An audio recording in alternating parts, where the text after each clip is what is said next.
বাড়িতে না থাকার কারণে ভিডিওর প্রথমের ক্লিপটা শ্যুট করতে একটু সন্ধে হয়ে গেছিলো, এর জন্য তোমরা আমায় ক্ষমা করে প্লিজ ভিডিওটাকে দেখতে থাকো। যাই হোক, নমস্কার, আবারও চলে এসেছি নতুন একটা ভিডিও নিয়ে।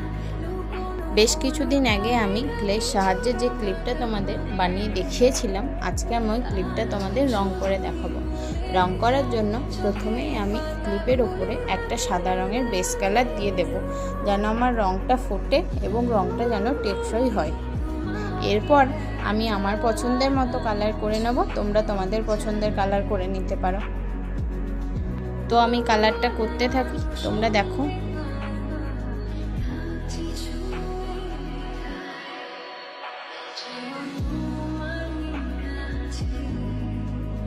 দেখতে দেখতে রং করা হয়ে গেল। দেখো, শেষে আমি এটাকে আমার চুলে আটকে দেখাবো। এরকম তোমরা যদি আমার কাছ থেকে অর্ডার করতে চাও কমেন্টে জানাতে পারো। আর আমার কাছে ক্লের আরও ক্লিপ আছে, তোমরা যদি দেখতে চাও তো আমায় কমেন্টে জানিও, আমি তোমাদের দেখাবো। আজকের মতো চলি, টাটা, বাই বাই, আবারও পরের ভিডিওতে দেখা হবে।